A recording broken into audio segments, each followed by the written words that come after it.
Happy Wednesday, everybody. 19th of August. School in our part of the world has already started. It seems to me like summer hasn't even started and now it's over. A little bit different, maybe a lot different summer. So how could there have been a more appropriate study than the one we just finished online? And thanks so many of you for watching. You'll get through this. Max Lucado video for 30 minutes teaching us how to get through our turbulent times. And then 6 of our guys following Max, which is no easy task, and doing a bang-up job applying what he taught to us from the Bible, from the life of Joseph. That the times are difficult. They're hard. It won't be easy, but don't be foolish. Don't be naive. But don't despair. Trust God. You will get through this. And we saw, especially in the last lesson, that God will even use it for the good. And we trust that He will do this. So let me thank the guys who led our discussions, in addition to Max, who always is great. Tom Hokinson, John Gamindi, Michael Morton, who's here with me right now. Thank you very much, Michael. Tim Fagan, Kent Whitworth, and Dave Long. And so that gets us well into August on our Wednesday nights. I don't know if you still have the old church calendar, which we did almost none of the stuff from about March on. Wonder why. Tonight was to have been a summer end picnic.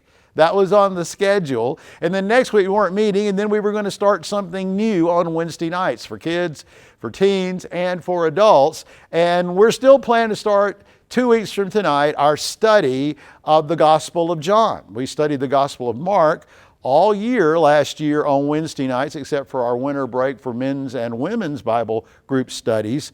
But John, you say, well, why do another gospel? John's one who comes so much later. He knows Matthew, he knows Mark, he knows Luke. And I don't mean the people, I mean the content. And he knows what's been shared. So he goes, I think, with intent to tell stories that those three don't tell. We call those three the synoptics. With one eye, they see all the same way, the same basic outline.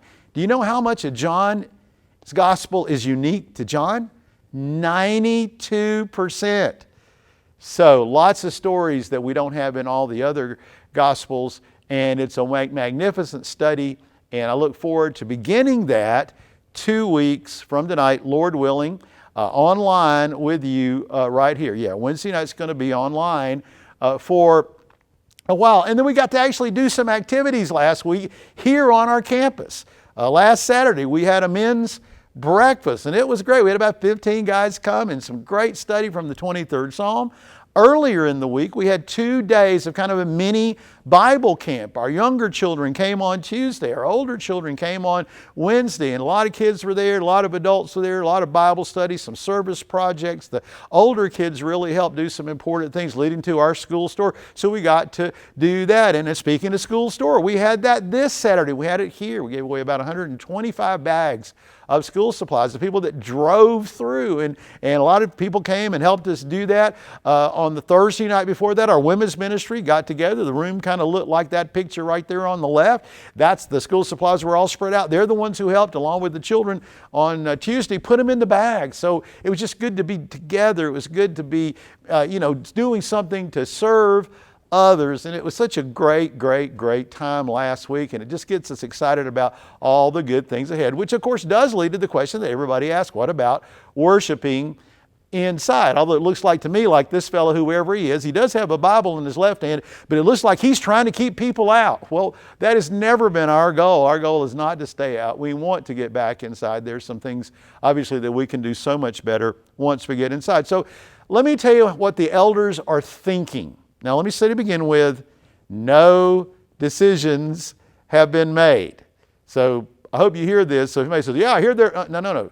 They're just thinking, and they're always thinking. But here's our current thinking, but no decision has been made. We've been following, and we really have centered in on the South Carolina DHEC. I know that's Department of Health, I think, and environmental something or another, but they've been really good to give us information because it's very state specific.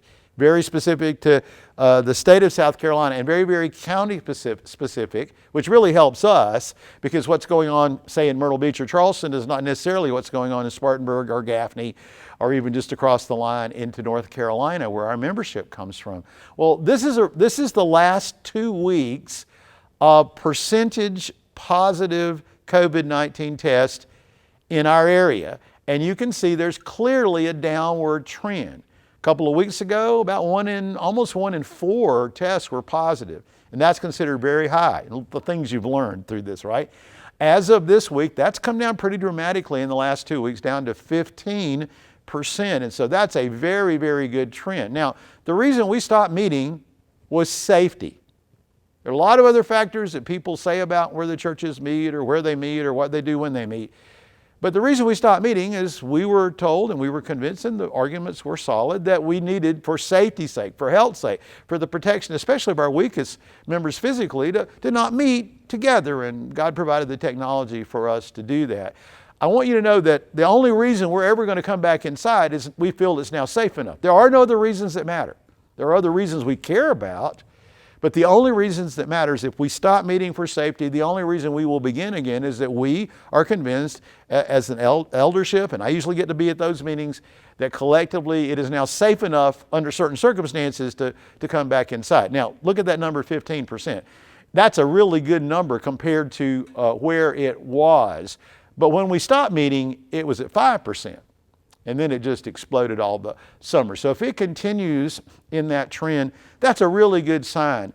There are a couple of other things, though, I think we can look at, and the elders are looking at along with me and others, to try to see how things are going. You know, we gave out school supplies this week, and while we gave out pencils and rulers and notebooks and folders and things like that, we could have just as easily given out that stuff and it been even as relevant as any kind of normal school supplies, because that's what's needed this year. But it is back to school, and that's some pictures from school starting this week, and it looks different in several ways. One, it's not crowded. These are the public schools, you know, they've divided hybrid models, most of them have. So there are fewer kids going each day. And look, they're all those little kids, and kids are cute no matter what. They're wearing masks. Well, here's the deal. If schools bringing children and teachers together, and of course some of those children are 15 years old and 17 years old, older kids together, and they can get off to a good start over the next few weeks, that's a really, really good sign. If they can do it, we can do it, all right? That's one thing that we are thinking about in addition to looking at the numbers. And here's another one that's really close to a lot of people's hearts, and that's college football. Yesterday, the SEC, which is the conference that the University of South Carolina plays in, released its, here's what you have to do if you're going to let people come into your stadiums for the game. You know, several conferences, ACC, SEC, and a few others, are going ahead to play. That's the situation today. That could change any second, right? Either way, I want you to look on the little chart right there. They're going to do digital tickets. The state laws about how many people can get together will apply. Sanitizers, cleaning, all that kind of stuff. Notice the light blue thing there. That's one of the requirements the conference is going to place on people. Maybe you know this. You know what they're saying? They have to wear a mask to go into that game. So I know that's a real flashpoint. I don't know what you think about it. I promise you some very anti-mask people, though, in order to get to go see the Gamecocks or the Volunteers or, you know, Roll Tide, you know, that crowd, they're going to put on masks because if you want to do it bad enough, you will, and apparently that's going to be. So, but the deal is, what about if college football can get off to a good start? With all that big crowd, now that's outside, right, mostly, yeah. So the DHEC numbers, the schools getting off to a good start, and even something like college football, if all of that goes in the right direction, then that's indicators that we're looking at. There's so many figures and numbers from CDC and DHEC and everywhere else. You can just go crazy, and you can listen to the news and really go crazy. And if you really want to go crazy, go to the internet and look at the comment sections, okay? Because everybody's got an idea, and I guess it's great that everybody really cares. But let's just say all of those things happen, that the schools get off to a good start. They don't have to shut back down. The local schools I'm talking about, even football gets started high school level, maybe college level, and the health department says, look, the trend is really good, then I think that's when we're going to feel like we can indeed move back inside. So you watch and you pray that those things happen. Yeah, I'm asking you to pray that college football happens this year. Okay, because that's a real easy indicator to see, and boy, man, so many variables, and you know, we just got to be so kind because there's so much that can really, really upset us, which leads us to the next 3 Sundays, Lord willing. To finish out our summer, 3 sermons I'm calling Living for Christ in an Age of Rage. First chapter of James, several passages from Proverbs and Psalm 137 for 3 weeks. Because, I mean, there's so many things, why, people get mad about church. Why don't you meet inside? Where's your faith? How can you meet inside? Where's your love? There's no answer to that. And people just get so upset. And the world will know we're Christians not by the rage we show, but the love we have for each other and the way we're different. So there's a real opportunity for Christians to be different than the culture. And so I don't think there's anything could be any more timely than living for Christ in an age of rage. That's for the next 3 Sundays, and that'll be so at our 9 o'clock outdoor worship, our 10 o'clock online stream, and I get the privilege, at least I'm planning, to be the teacher for all 3. So a lot to catch up on. Again, no decisions have been made. How many decisions have been made? But we are thinking, we're watching, and we ask you to pray. Schools get off to a good start. Maybe the other things like football and stuff like that. And especially, we don't want anybody to get sick. The numbers of positive tests continue to go down, other indicators. That's what your leaders, that's what your elders are looking at. Thank you for your commitment to Central. Thank you for staying connected. Thank you for attending. If you can't attend, thank you for watching. Those numbers have been very good too. Thank you for your generosity. Thank you for your kind support and for not really bringing rage into our church. We've had almost none of that, and very few that, even little snarky things, and it's so easy right now to do that. So we're just a real time to be proud of each other and love on each other for what we're doing. Well, all of us that attended the outdoor worship Sunday, and there was a good number here, a lot of what would have been the sermon time Sunday outdoors was used by our elders to pray by name for every child, every youth, every teen going back to school by name. And it was a long, long list. And every educator, public school educator, teacher, administrator, private school, teacher, administrator, Christian school, teacher, administrator, homeschool, everyone we knew was involved in education, pray for them by name. And then I did a little bit of teaching around the communion time and ended with a prayer for parents and even grandparents. But we didn't have a sermon. Now, those of you that watched online, you're going to get a chance to see again, if you want to, the sermon from Sunday, not the whole worship that was online, but the sermon from Sunday, which is solid parenting in a fractured world. For those of us that were outside, this will be new information for you or a review of some very familiar information. Well, again, I'm so proud of Central and love you so much for all that you've done through this time. You keep praying. We are beginning to see the possibility of getting back inside if some things continue in the positive direction they're going in and some things get off to a really good start. Thank you so much. And now, solid parenting in a fractured world. And you watch how fast I can change clothes. Thank you. Well, it's back to school Sunday, and it's a little bit different than those in the past. Usually we bring all the children that are going back to school up on the stage. We have all the administrators, all the educators stand, a good time of prayer, focus on parents and grandparents too. But let's see what we can do with our current situation. This is a collage someone has done of what that person considered the most well-known verses and passages in Scripture, and they really nailed a lot of them. I mean, John 3:16, everybody knows that. More and more, Romans 8:28, God works in all things for the good of those who love Him and are called according to His purpose. More and more, everybody knows that. Whether you know Luke 6:31 by its reference or not, that's the golden rule. Everybody knows that. But I'm going to read some verses that I don't think are on this chart. I looked, maybe I missed them. There's a whole bunch of them up there. But I want to say they're very familiar, especially if you come to church on a regular basis. Here are those words. Children, obey your parents in the Lord, for this is right. Honor your father and your mother. Fathers, don't provoke your children to anger. Bring up your children in the training and instruction of the Lord. Now, those very familiar words come from the first 4 verses of the Apostle Paul's letter to the Christians in the city of Ephesus. That's why the book is called Ephesians. And if there's ever a sermon on parenting and sermon to children, you're likely going to end up in Ephesians chapter 6. If you go to any classes in a church on parenting and how to raise your kids, how to have a good marriage. You're going to be in Ephesians 5 and Ephesians 6. You go to a parenting seminar somewhere, they're going to camp out in Ephesians 6. You watch any of those right now, media videos on parenting, they're going to get around to Ephesians 6. So much so, I wonder, well, everybody knows these words. Have they lost their edge? Have they lost their ability to move us, to motivate us, to assure us? Have they become kind of like the now dated Geico commercial, where person one says, 15 minutes with Geico can save you 15%, to which person two responds, everybody knows that. And then person responded, and it's almost like the one who came to Jesus and Jesus answered his question. And then it says, the text says, trying to justify himself, he asked another question. I think this person, number one, is trying to justify himself. Well, did you know, and there's some funny line, that Old MacDonald was a really bad speller. It's a clever marketing campaign. We still remember it today. But I just wonder when we think about these passages, oh yeah, everybody knows, children obey your parents.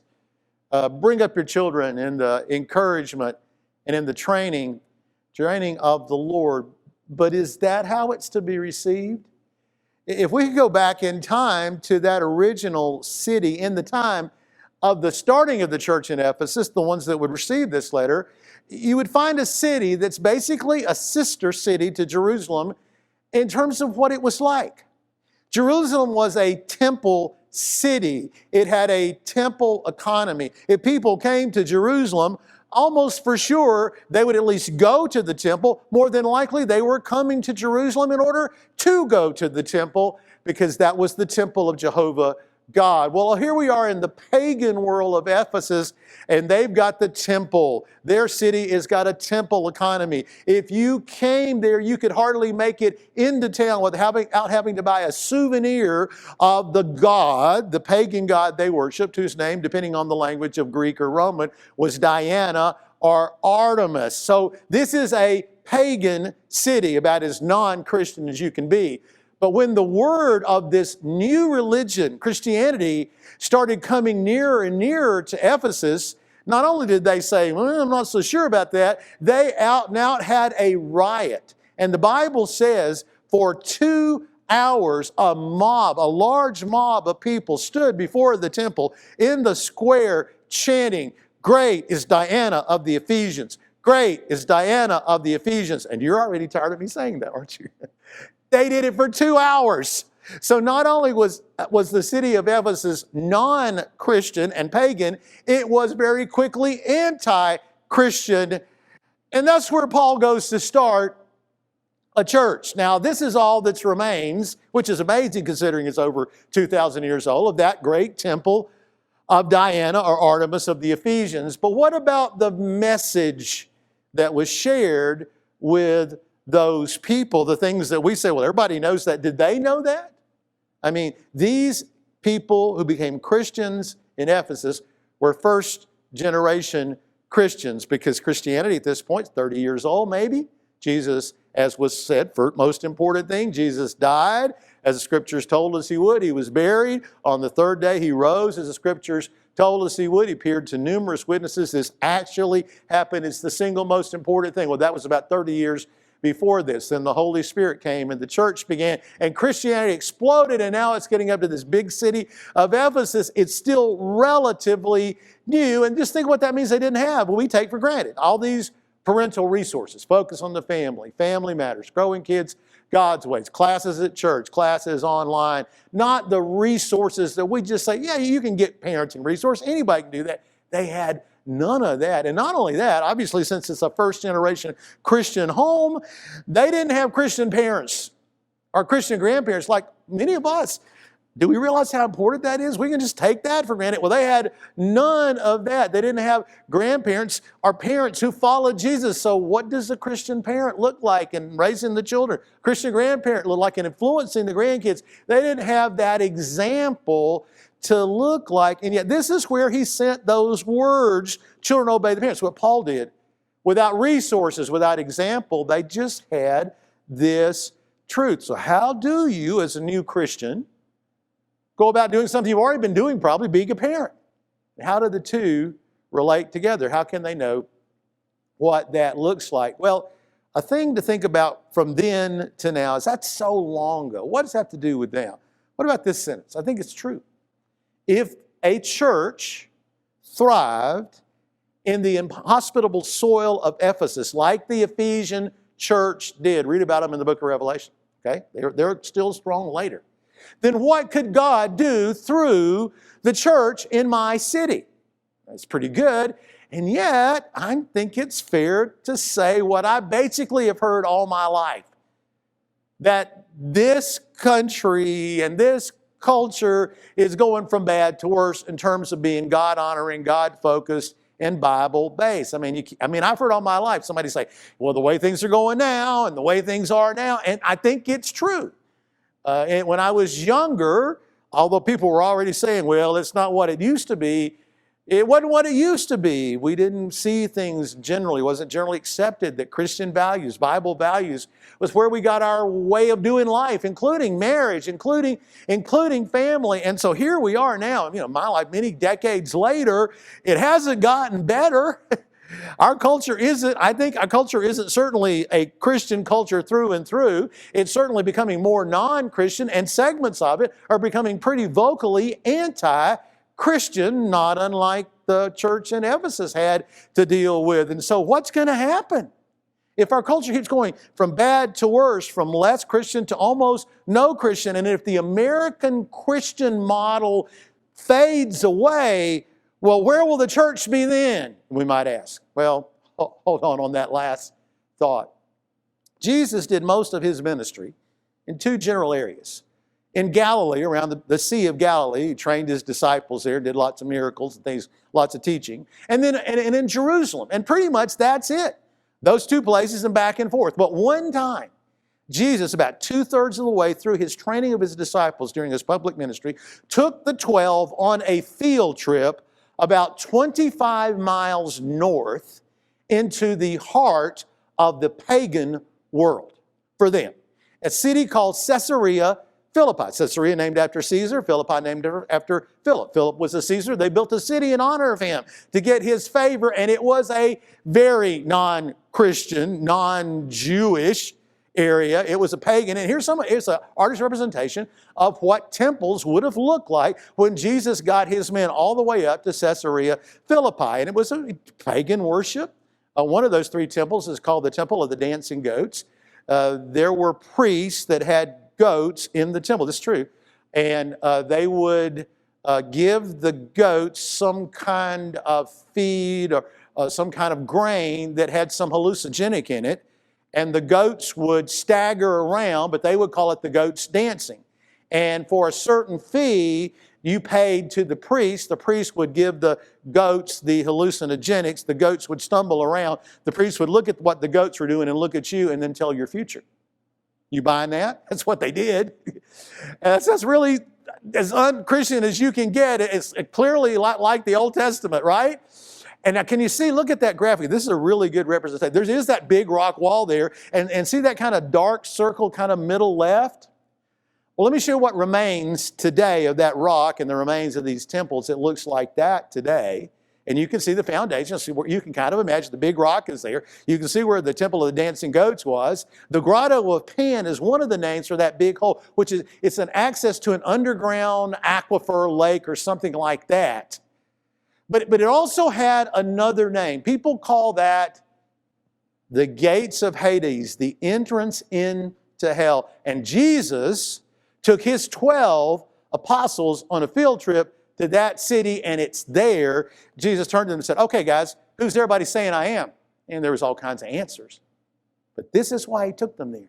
He said, who do you say I am? Right in the face of paganism, right at the very so-called gates of hell.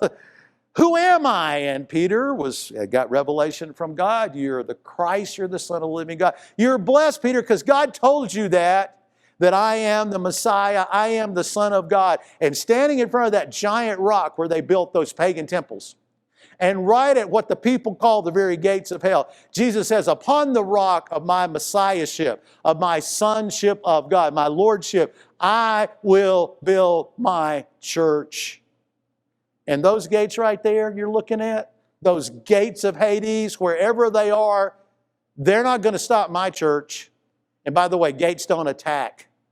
What that means is the church goes and tries to infiltrate beyond the gates, and the gates of Hades won't even keep the church back. The people who are on the other side, not in Christ, the church will go. So, as pagan as the culture might get, even the gates of Hades will not stop it. Now, I don't want anything bad to happen to America. I love America. I'm highly patriotic. I want it to be even more and more Christian, and it's our responsibility to help that happen. But if the worst of the worst were to happen and we became totally pagan, God's church can still thrive. But it's already pagan, anti-Christian in Ephesus. When Paul starts the church there, what's he going to do to help them be Christians? Doctrine, you say, absolutely right. First 3 chapters of Ephesians, great doctrines of who Jesus is, of who God is, of what it means to be a Christian, and how we are saved by grace, apart from works, not of ourselves, lest we would boast. That we are baptized into Christ and we become new creatures, all of those doctrines. But then he goes into not just the teachings, but the lifestyle. And when he gets to lifestyle, he gets to where people live out our lives in relationships. And he spends significant time talking about marriage and talking about the Christian family. Now, I have great respect for Dr. Tim Kimmel. He's particularly an expert on marriage and family. He knows much more about that than I will ever know. But one line in his book, Grace-Based Parenting, I'd like to respectfully and slightly take a different tact on. I'm not going to say disagree, but he has this statement. Strong churches don't make strong families. Strong families make strong churches. I think there's truth in that, but not exclusive truth. I think it's more one feeds off the other, feeds off the others. Wherever you want to start on that circle, strong churches make strong families, which makes the church stronger, makes the family stronger. When I'm investing in the church, I have to be investing in families. When I'm investing in Christian families, I'm investing in the church, and so it all works together. So Paul says to make the church strong in a pagan, anti-Christian world, I'm going to make the family strong. So it'll make the church strong. So the church will be the kind of church that the gates of Hades will not even prevail against. And here we are in our increasingly non-Christian, increasingly anti-Christian culture. What are we going to do? We need the church to be strong. How are we going to do that? Doctrine. How are we going to do that? Focus on families, to help families be stronger. And on top of that, you throw the global pandemic. This graphic was created right at the beginning of what I would call the shutdown, back in March and April. These are unprecedented times, it says. Schedules are certainly wide open. Home, school, and work are jumbled up like never before. What an opportunity to learn, play, and grow with your children. They're watching you and need you now more than ever. This topsy-turvy time can be a gift.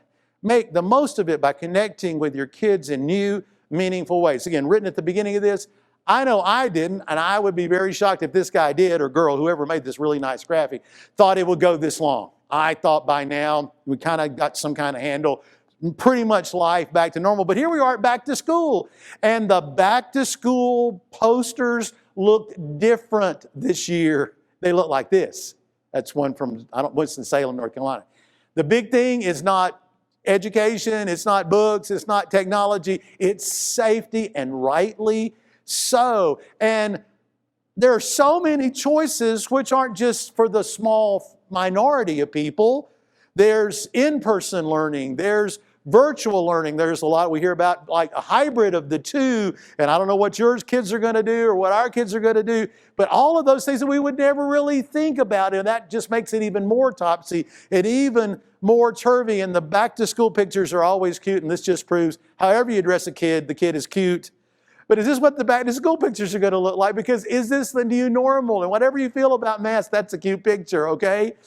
It's just so different. So what are Christian parents to do? Do we need to look elsewhere? Or could it be that the teachings, the truths, the principles that were given in such a chaotic time, a non-Christian, anti-Christian time of the first century AD, are absolutely relevant and powerful and even edgy, cutting-edge truth in our world today. And so we're not going to say, man, everybody's heard that. The truths of the Bible are timeless truths in an ever-changing world. And such as it is, and how God speaks through the Bible to parents, to grandparents, to people in the church today. And by the way, if right now you're about ready to check out because you say, hey, my kids are grown and gone, or I don't have any kids, strong churches make strong families, make strong churches. Even if you don't even have kids, you can work in our kids ministry, in our youth ministry. You can just pray for children. You can support parents. Everything you do to support families helps the church get stronger. And why do we want the church stronger? Because we want Central to be an even stronger church. And because does the world not need a strong church now of love and grace and hope and truth and conviction? Of course it does. And one of the ways we do it is by investing in families. Those two things circle together. So 4 principles from these very familiar words to parents. This has instruction to children, but I'm mostly focusing on what it implies to parents. And principle, timeless truth number 1 is parents, when raising kids,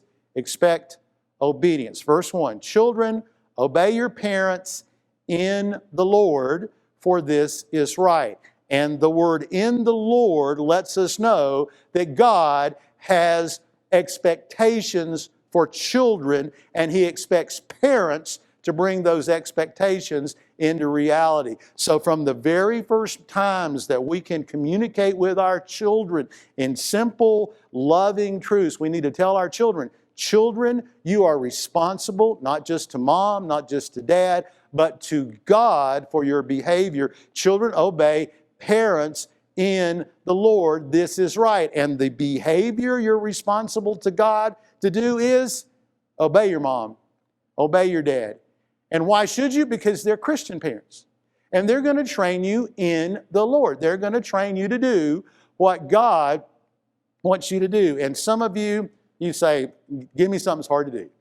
Because you've got one of those kids that from the, while he was in his mommy's tummy, she was at a perfectly calm baby, no kicking, no tossing, no turning, and has been absolutely compliant ever since. And you go, why do we even need this lesson? I've got, whatever I say, my child does. And if that's your first child, just, there's a lot of stories in the Bible that start this way. A certain man had 2 sons. And the second son is very, very different than the first. If you've got a compliant child, number 1, chances are your second child is not going to be that way. By the way, if you have a compliant child right now and they're like 6 or 7, hold on. One day they're going to go from being 10 and a half to 15 and a half overnight. And you're going to go, who is this person living in my house? I've never met them before. So it's an ongoing, never-ending learning situation, but expect obedience. Now, what does obedience look like? It looks like listening, if we understand what listening means. I've told the story before, but when I was about 7, my older cousin, her name is Kay, had a great relationship with her, came to live in our house for a while. And I guess she was about 17 or 18, I was about 7 or 8, and I was doing something in my room, and I was very focused on that, and she started calling me for something. Come here, Ernie, come here, Ernie, come here, Ernie. And I didn't want to go. I wanted to do what I wanted to do.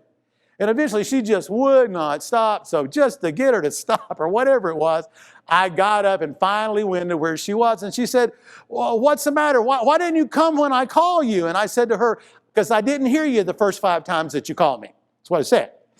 So she didn't buy that. And I don't know if anybody else buys that. But what we're talking about in getting our kids to listen is more than do the sound waves kind of come through the threshold of our ears. There's a difference between can you hear me and did you hear me? If I mean by that, can you hear me is the transmission, the reception of sound.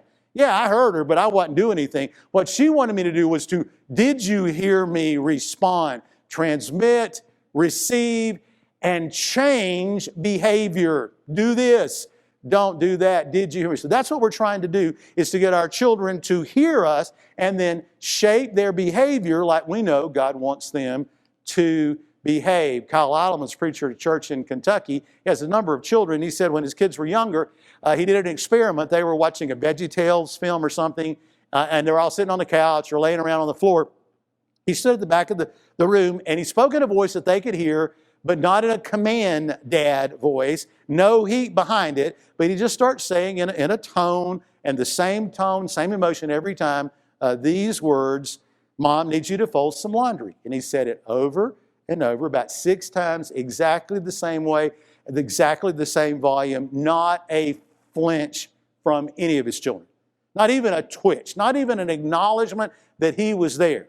But he said on the 7th time, with the same tone, same volume, same level of emotion, he said these words, there's ice cream in the kitchen. And he said at that point, there was a stampede like water buffalo on the savannah in Africa trying to get away from the crocodiles. Now, what was the difference? They wanted to do the second. They didn't want to do the first. So what we want to get them to is where they will want to do what mom and dad want them to do. So parents, it starts by expecting your children to obey in the Lord, listening and doing. Principle or timeless truth number 2, require respect. This is now verses 2 and 3. Honor your father and mother, which is the first commandment with a promise. And the first commandment harkens back to a very famous list of commandments. We call them the 10 commandments, which God gave to the children of Israel way back in the early parts of the Hebrew Bible. You remember the story. There at the foot of Mount Sinai, Moses is up there. God gives 10 commandments. And when he got just very early in the list, he says, honor your mother and father. And he said, this one comes with a promise, and here is the promise that it may go well with you and that you may enjoy long life on the earth. Question, how much does God know? Answer, God knows everything. What's going to happen with this bunch of people that are standing at the foot of Mount Sinai? They're about to go into a 4-decade rambling, wandering in the desert. He knows that. He knows what they're like, and that he's promising to those children, if you honor your father and your mother, even in the harsh conditions of desert nomadic living, you'll have a good life and a long life. How about our culture right now? How about the culture in Ephesus? If it could get you through 40 years in the wilderness, in the desert, what about in first century Ephesus? What about in 21st century America? If you will do this, if you will what? Honor your mother and your father. And so the application is, parents, we need to know children are responsible not only for their behaviors, but they're responsible to God for their attitudes. And chief attitude is to highly value mom and dad. There's a transfer that comes along. You learn to highly value mom and dad that teaches you to be able to highly value God. That's the way I believe God designs it. One of his purposes. So absolutely expect obedience. Second, require respect, because a child that will honor you, they'll listen to you and not just hear the sound, they'll do what you say. But that leads to the third principle, which we know you just can't tell somebody to respect you and they're going to do it. You will respect me. Respect is earned, even by parents. And so the next thing, God knows everything. He's got this in his Bible. Paul is wise in telling that. Now the third thing, the third timeless truth is, parents, love thoughtfully. Fathers, do not exasperate your children. Now, in that culture, clearly the male role was very different in a lot of ways than the male role today as far as the culture was concerned.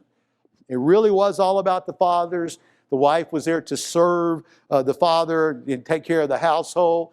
The notion of mutual submission, which is also in Ephesians, is a new concept. They don't know anything about it. And so Paul culturally and correctly addresses fathers, and the English version of the Greek word there is paternal, which we get our word paternal. Now we have paternal and maternal.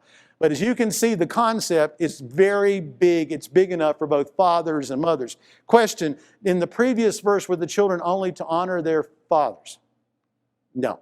Okay, so is it unlikely, is it impossible that mothers could never exasperate children? Don't get me started, some of you are saying, Okay, so this is really for both, even though it is addressed to fathers. Don't exasperate, don't frustrate, don't anger, don't make your children go into a no-win situation. Instead of that, bring them up in the training and the admonition of the Lord. So here's some ways that you do frustrate your kids. Let's not do these. Let me give you them. Oh, by the way, it's for mothers as well as dads.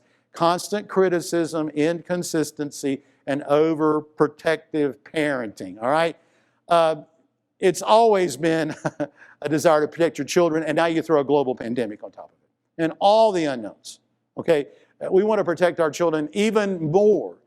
And yet, one of the things that we're hesitant to do is to let them take responsibility and grow up and be more and more responsible. And so we little by little let them out. But the overprotective desire, and God wired us to want to take care of our children, can kind of, no, I'll do this for you. I'll take care of this for you. I'll cover up your mistakes for you. I'll make it so everything is right. And that can frustrate the children, because what they want to be, whether they know it or not, is to be slowly released in order to build up a feeling that I'm trusted by the most important people in my life, and I can be trustworthy as I leave the home. Inconsistency, that means something happens today, no big deal. Tomorrow, nuclear war. That's inconsistent. Today, you are grounded for life. Tomorrow, I don't even care. And there's all kinds of ways to be inconsistent, but I think emotionally, it puts the kids on edge. We don't know if Dad's going to explode or he's going to even ignore me or whatever, so work for consistency. I do think absolute consistency is a human impossibility. Always pray so that we can do the best on that. And of course, never letting your kids know they measure up. If I praise them, they wouldn't keep trying to do just a little bit better. I'll just be a little bit open and transparent here. Zach's, if he had a criticism of his mom and dad growing up, he would say, "You expect me to be perfect." That's what he would say. So somehow, whether we didn't think it or not, that was being communicated to him. Well, here's the thing. When, not all the time, and certainly not when it's not merited, but any reasonable chance you have, I'm proud of you. You did such a good job. There are people in our church, there are people listening today via this broadcast that are closer to my age than children's age, that are still waiting to hear for the first time one or both of their parents say, "I'm so proud of you. You did such a good job." So that's things we want to avoid that can indeed frustrate the children. So we don't want to do that. We don't want to anger our children. But notice, right in the text, we have the antidote. If we're doing the next thing, we won't have quite as much time to do the first thing, which is frustrate our kids by being inconsistent or not being praising our children right there. And that is to bring them up in the training and the instruction of the Lord, which lets us know, the effect the way we parent our children can have on our children throughout their lives. And so the third thing after obedience and respect is to love thoughtfully. What we do as moms and dads and how we do it will profoundly affect our children now and into the future, which leads to the fourth and final timeless principle, which is aim spiritually. Fathers, mothers, don't frustrate your kids. Instead, let them grow up. That's not what it says. That's true. You can't stop it as much as we'd like to sometimes. I just want you to stay that perfect age, right? But notice the intentionality. In fact, that's the next principle. We are to intentionally bring them up. They're here, bring them to here, bring them to here, bring them to here. And the up is to learn to love and follow Jesus Christ all the days of their lives by giving them God's training and God's instruction, His encouragement, and His admonition, which leads us to the scripture we read, which started out by saying you want your house to be the sound, God's got to build it. And that's an easy jump to make from the house to the home.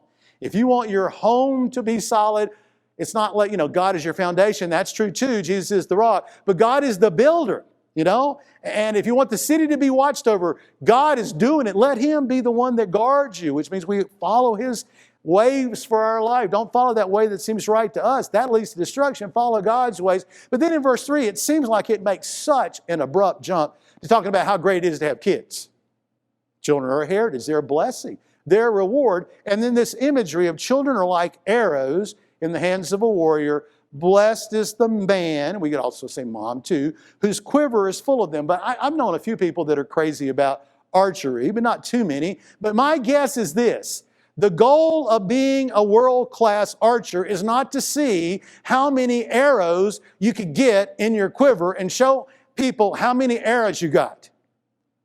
It's to take those arrows, put them in a bow, and aim them and release them toward a specific target for a specific purpose. And isn't that a great way of thinking about our parenting?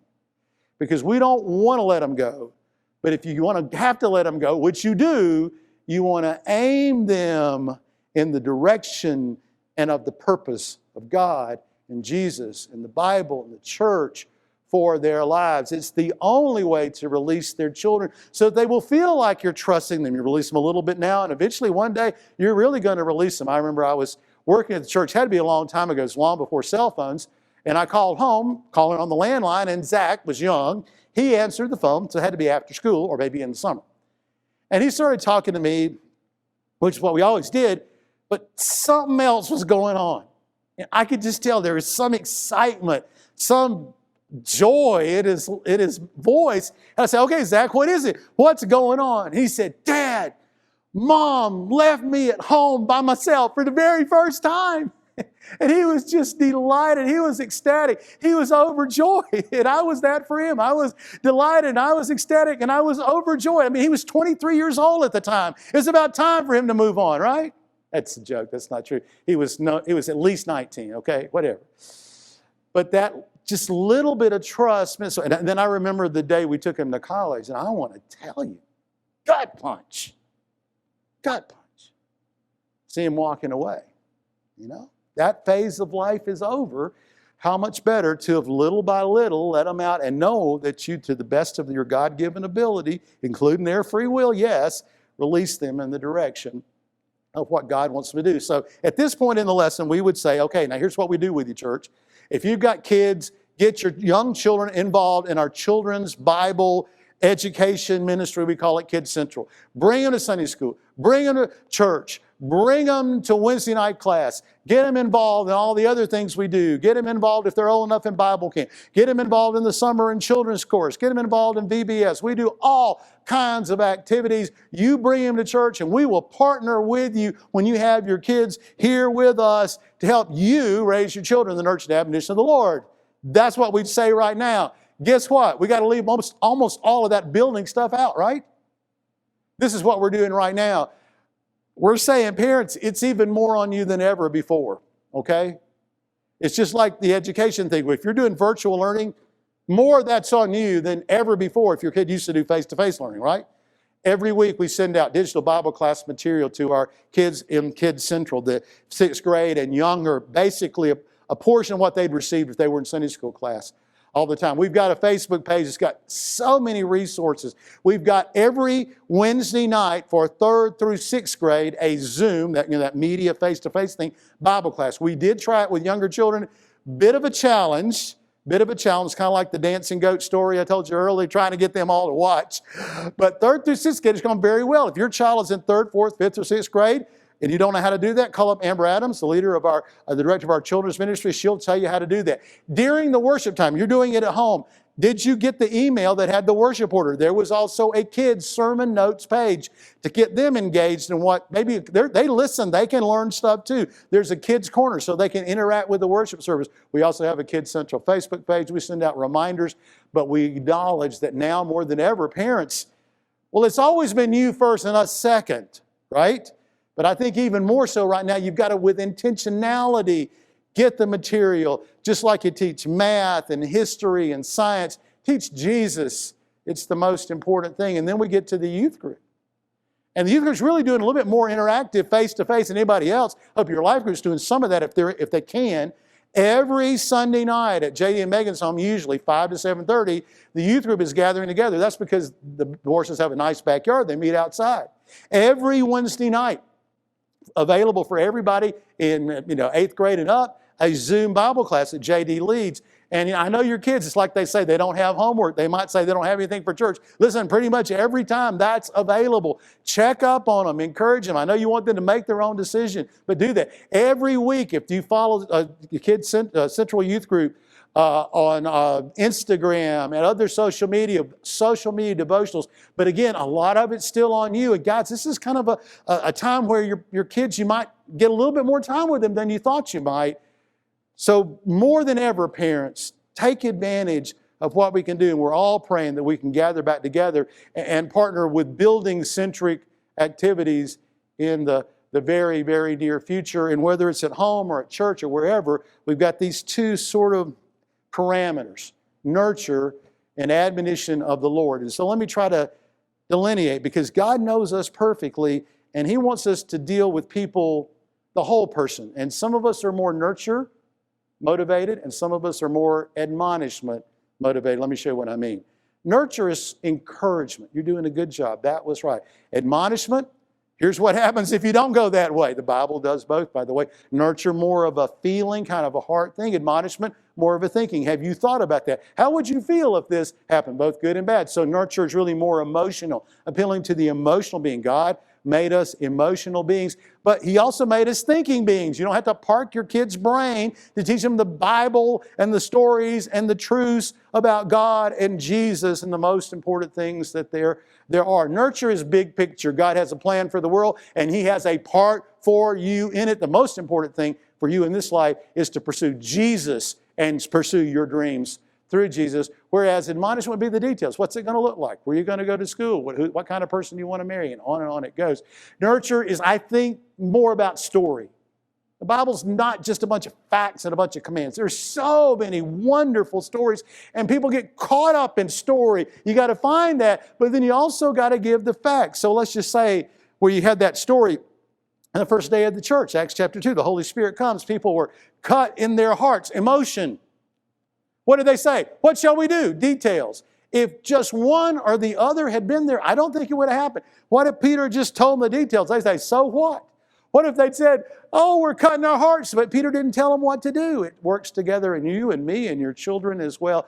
Nurture, I think, comes from grace-based, always grace-based, but admonishment is discipline. There are ways to go, there are benefits, and there are consequences when we stay in or move out of God's will. And do not forget this last one.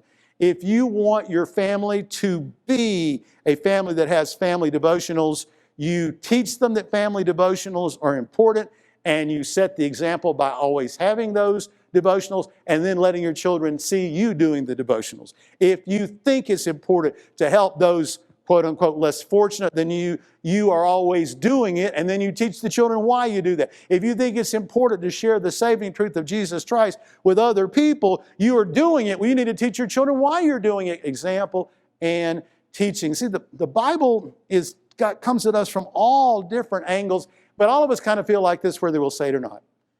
The world would be a much better place if everyone would just think like I do.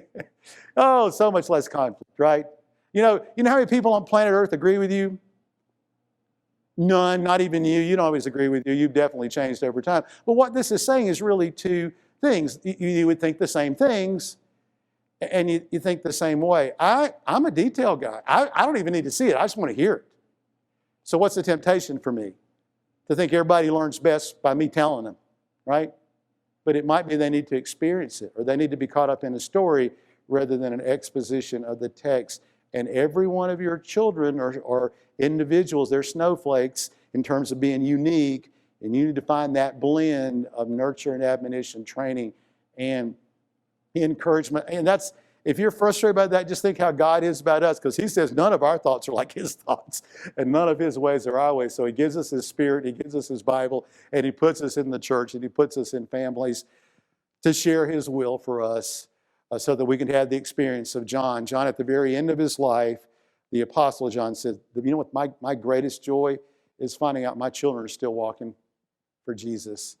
And, I think it'd be great. We don't have any grandchildren, but I know a lot of you, your kids have grown up and they got married and they've been you grandchildren. That's a great joy.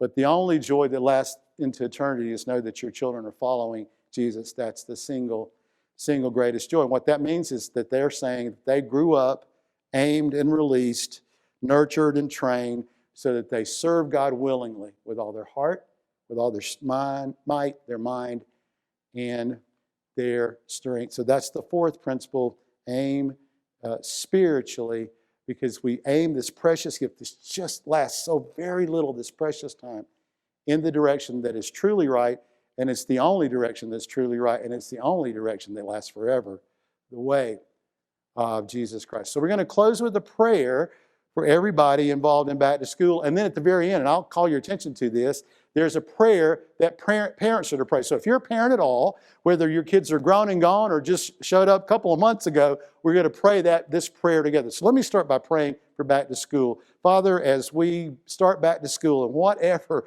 of the myriad of ways school is going to begin, we start out by just praying that you'll be with us and that we will know that you're building our house, that you're guarding our city, that you're keeping us safe, that you're keeping us just like you want us to be. So I pray for every child that's going to school, in whatever kind of school that is, whether it be virtual, whether it be private, Christian, public, homeschool, all the various ways. I just pray for every single student right now that you will work in them for this to be just the school year you want it to be for them.